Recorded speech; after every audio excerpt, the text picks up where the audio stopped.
কেমন আছো আমার প্রিয় ছাত্রছাত্রীরা? আজকে আবার নিয়ে এসেছি ক্লাস 8.1 7 নম্বর, 7, 8 এবং 9 এই তিনটে কোয়েশ্চেন। তো 7 নম্বরে কী লেখা আছে প্রশ্নটা একবার পড়ে নাও। একজন দোকানদার একটি ঘড়ি 785 টাকায় বিক্রি করায় 5% লোকসান হলো। ঘড়িটির কেনা দাম নির্ণয় করো। 785 টাকায় বিক্রি করে, তার মানে বিক্রয় মূল্য আমরা পেয়ে গেছি, আর 5% লোকসান হলো মানে লোকসানের শতাংশ আমরা পেয়ে গেছি। তো এটা দেওয়া আছে, এটা আমরা লিখে নেব। আর বের করতে হবে আমাদের ঘড়িটির কেনা দাম। চলো আমরা শুরু করি।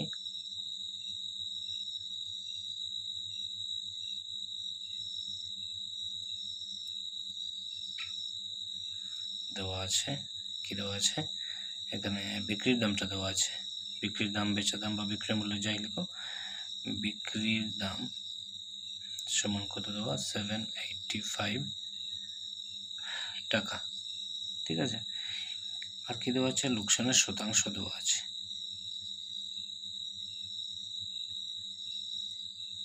লোকসানের শতাংশ দেওয়া আছে 5%। ঠিক আছে, আমাদের বের করতে হবে এখানে কি কেনা দাম বের করতে হবে। তো আমরা লিখতে পারি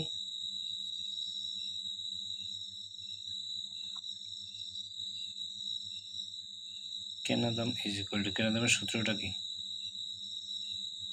100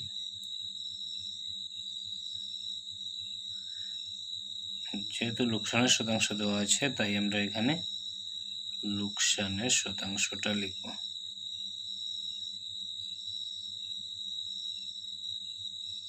ঠিক আছে, লোকসানের শতাংশ আমরা এখানে মিলিয়ে দিলে একটু ভালো লাগবে দেখতে, আর কিছু না। ইন্টু দেওয়া আছে কি আমাদের বিক্রির দাম, তো আমাদের বিক্রির দাম দিয়ে ইন্টু দিতে হবে, মানে গুণ করতে হবে।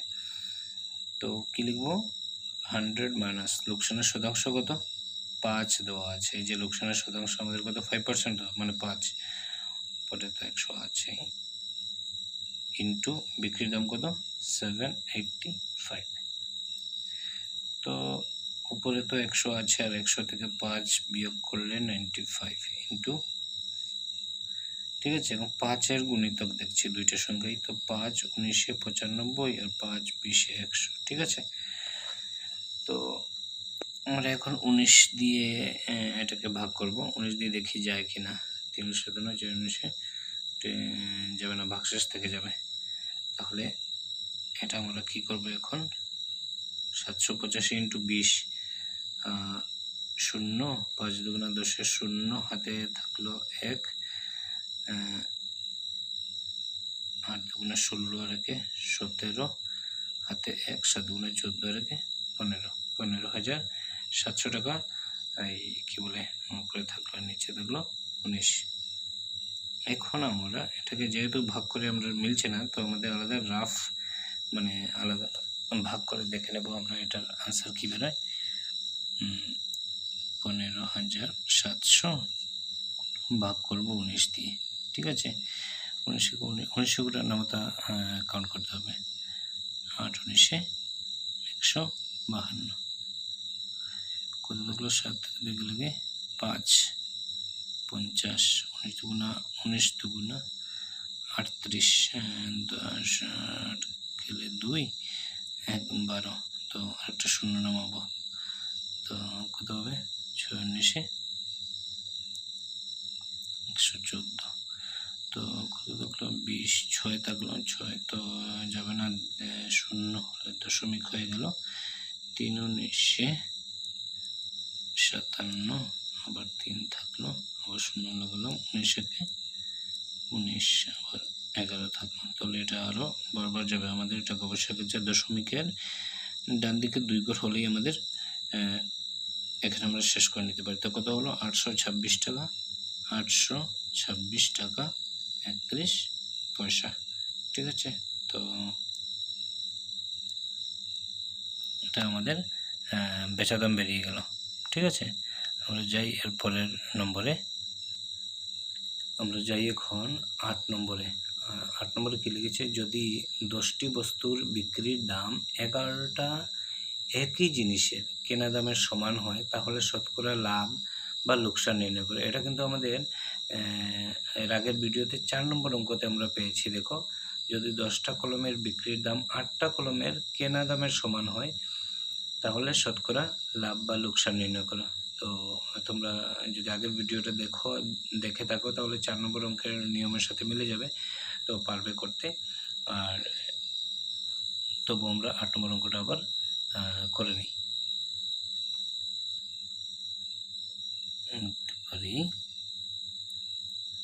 দেওয়া আছে, কি দেওয়া আছে এখানে, এই যে 10টি বস্তুর বিক্রির দাম, 10টি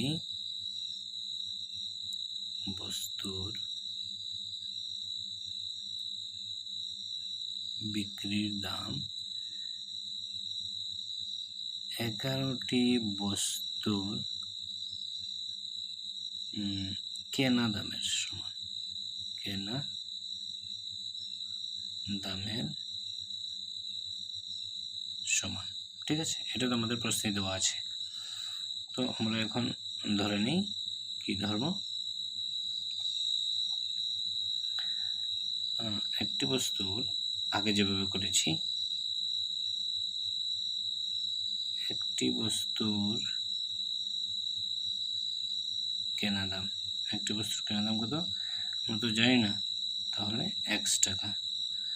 তো একটি বস্তুর কেনা দাম যদি x টাকা হয় তো 10টি বস্তুর কেনা দাম কত হবে, 10x টাকা। আর এখানে 10টি বস্তুর বিক্রির দাম, যেহেতু একটি বস্তুর কেনা দাম x, বেচা দাম 10x, তো 10টি বস্তুর বেচা দাম কত হবে, 10টি বস্তুর বেচা দাম হবে, কারণ এখানে কি লিখেছিল, 10টি বস্তুর বিক্রির দাম 11টি বস্তুর কেনা দামের সমান।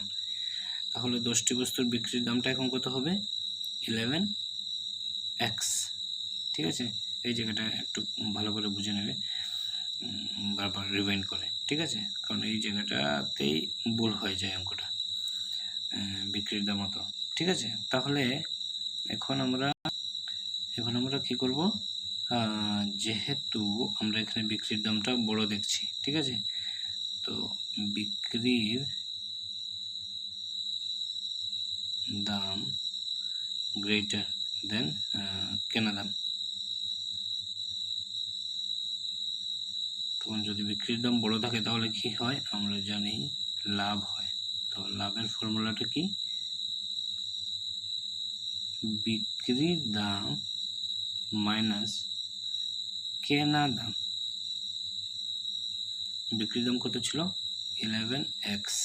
ঠিক আছে, আর মাইনাস করবো কেনা দাম, কেনা দাম কত ছিল, 10x। কারণ এখানে লেখা আছে 10টি বস্তুর বিক্রির দাম, 10টি বস্তুর বিক্রির যে দাম 11টা বস্তুর কেনা দাম একই। তো এখানে 10টি বস্তুর বিক্রির দাম যে 10x হয়েছে, তাহলে 11টি বস্তুর বিক্রির দাম কত হবে, 11x। ঠিক আছে, 11x হবে, কিন্তু আমাদের বলেছিল 10টি বস্তুর বিক্রির দাম এর সমান, তাহলে 10টি বস্তু বিক্রির দাম, এই যে 11x হওয়ার কথা ছিল, এটা 11x হয়ে গেছে বিক্রির দামটা এখন। ঠিক আছে, তাহলে এটা কত বেরোলো, 11x থেকে 10x মাইনাস করলে শুধু x। ঠিক আছে, তো লাভ হয়েছে আমাদের শুধু x টাকা। এখন আমাদের লাভের শতাংশ,